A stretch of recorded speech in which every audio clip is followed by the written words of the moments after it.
이 본문을 보면 세상 부자들이 가진 재물이 썩는다고 말합니다.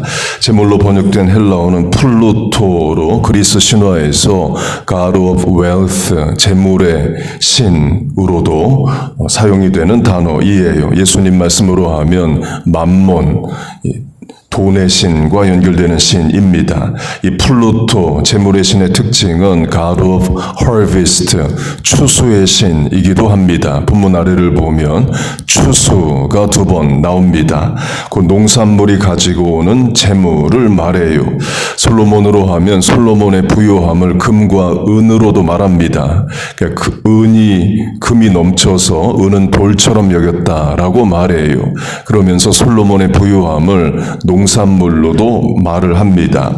솔로몬의 하루의 음식물은 가는 밀가루가 30고르요, 굵은 밀가루가 60고르요로 솔로몬의 부유함을 밀가루로 대표되는 농산물로 말을 합니다. 출애굽과 가나안 입성으로 하면 하나님이 주시는 가나안 땅이 얼마나 풍요한지를 젖과 꿀이 흐르는 땅이라도 말씀하시지만 7가지 농산물로도 말씀하십니다. 밀과 보리의 소산지요, 포도와 무화과와 석류와 감람나무와 꿀의 소산지라. 그 성경시대의 부유함 중 하나는 농산물이 많은 것입니다. 그러니까 지금도 마찬가지죠. 미국이 부유한 나라인 증거 중 하나가 식량 자급이 됩니다. 도리어 수출을 하죠. 그렇게 농산물이 재물이 되는데 하나님이 그 재물을 썩게 만드신다 말합니다. 본문 아래로 하면 금과 은을 녹슬게 하신다고 말씀하셔요. 그 세상 부자들이 재물로 여기는 것을 하나님은 소용없게 만드신다를 말합니다. 곧 부자들이 자기 힘으로 자기 재물로 사는 것 같지만 결국 하나님이 통제하시고 다 주시기도 하시지만 거두어 가시기도 하신다를 말합니다. 그러니 성도는 세상의 부유함을 부러워하지 말고 그 모든 것을 다스리시고 통제하시는 하나님만 의지하라를 말합니다.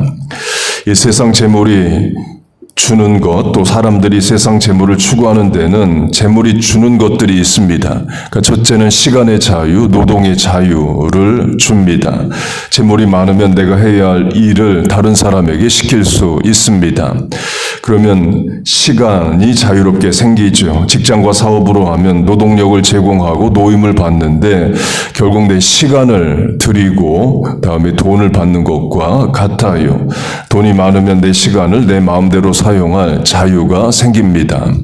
둘째로 재물이 사람에게 주는 것은 힘입니다. 재물은 사람의 마음을 사죠. 직장에서 월급 더 준다 그러면 더 많은 시간 직장에 있으려 하고 또 충성합니다.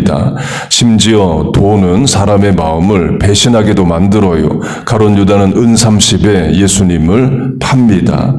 또 반대로 재물로 하나님의 일도 합니다. 아리마대 요셉은 부자로 예수님을 위하여 한 번도 쓰지 않은 새 무덤을 예수님께 드립니다.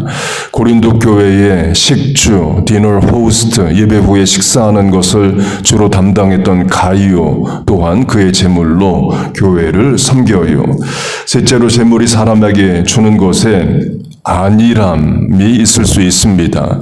이는 첫째, 둘째와 연결이 됩니다. 재물이 주는 힘과 시간의 자유를 사람이 유익하게 사용하고 옳게 사용할 수도 있지만 사람의 죄된 본성은 탕자처럼 재물 생기고 돈 생기고 시간 여유 생기면 호랑방탕하게 살 가능성이 있습니다. 그래서 재물이 너무 없으면 도적질을 생각하게 되고 재물이 너무 많으면 하나님 없어도 살 것 같은 교만과 자신감에 빠지게 됩니다. 그래서 잠언 30장을 보면 아굴이 그런 기도를 합니다. 나를 가난하게도 마옵시고 부하게도 마옵시고 오직 필요한 양식으로 나를 먹이시옵소서. 혹 내가 배불러서 하나님 여호와를 모른다. 여호와가 누구냐 할까 하오며 혹 내가 가난하여 도둑질하고 내 하나님의 이름을 욕되게 할까 두려워함이니이다. 이 말씀 맞습니다. 큰 재물은 하나님 없어도 살 것 같은 자신감을 줍니다. 가난할 때는 하나님 아니면 하나님이 주시지 않으면 얻을 수 없는 것들을 재물이 많이 생기면 기도 안 하고 가진 재물로 얻을 수 있어요. 하나님 의지를 안 한다는 거죠. 그래서 예수님은 하나님과 경쟁하는 대상을 만몬, 돈의 신으로 말씀을 하십니다. 그리고 재물이 있는 자는 하나님의 나라에 들어가기가 심히 어렵도다로 심이라는 부사까지 쓰시면서 부자가 천국에 대한 소망이 없고 들어가기도 어렵다라고 말씀을 하셔요. 가진 재물로 이 땅을 천국처럼 살 수 있기 때문입니다. 이 재물이 있는 자가 하나님 나라에 들어가기가 심히 어렵다는 말씀이 나오는 문맥은 이겁니다. 청년이면서 부자고 관원, 고위공직자인 사람이 예수님 앞에 나옵니다. 무릎을 꿇어요. 자세 좋습니다. 질문도 좋습니다. 어찌하면 영생을 얻으리까로 자세, 질문 다 좋아요. 예수님이 율법을 잘 지켜야 된다 하십니다. 그러자 이 청년 부자 관원이 어릴 때부터 율법을 다 지켰다라고 말을 합니다. 예수님이 인정하시고 사랑하셨다 말씀합니다. 신약 성경에 예수님이 누구를 사랑하셨다 대상 몇이 안 되는데 그 중에 들어갑니다. 그래서 제자를 부르실 때 사용하신 follow me, 나를 따르라는 말씀을 하셔요. 예수님이 제자로 삼고자 하신다는 거죠. 그리고 그 청년 부자 관원의 질문인 영생을 어떻게 얻느냐? 나를 따라오면 된다. 내가 곧 길이요 진리요 생명이다 라는 답을 주시는 거죠. 이 땅에 오신 하나님의 아들이 12명의 제자를 삼으시는데 그 중에 하나가 될 수 있는 기회를 얻습니다. 그런데 예수님이 재산을 팔아 가난한 자들에게 나눠주고 나를 따르라 하십니다. 그러자 이 청년 부자 관원이 슬픈 기색을 띠고 뒤를 돌아서 가요. 성경은 이 사람의 이름조차 적지를 않습니다. 그리고 이렇게 말합니다. 그 사람은 재물이 많은 고로 이 말씀으로 인하여 슬픈 기색을 띠고 근심하여 가니라. 재물이 많은 사람은 예수님 말씀을 들으면 근심을 한다는 거예요. 고민하고 슬퍼하기까지 합니다. 우린 예수님 말씀 들으면 영이 깨어나고 위로나 소망을 얻고 슬픔을 이길 힘을 얻게 되죠. 그런데 재물이 많은 사람들은 그 반대의 일을 한다는 거예요. 그 부자 청년 관원이 재물이 많지 않았으면 능히 예수님의 제자가 됐을 수 있습니다. 그러나 많은 재물을 놓지 못해서 예수님이 부르시는 것을 거절합니다. 어리석죠. 그 청년이 부자여야 헤롯 왕보다 부자겠습니까? 로마 황제보다 부자겠어요. 동네 부자 정도 되었을 겁니다. 그 문맥에서 부자가 천국 가기 심히 어렵다 하십니다. 사람이 천국보다 이 땅의 재물을 더 의지하고 붙잡는다를 말해요.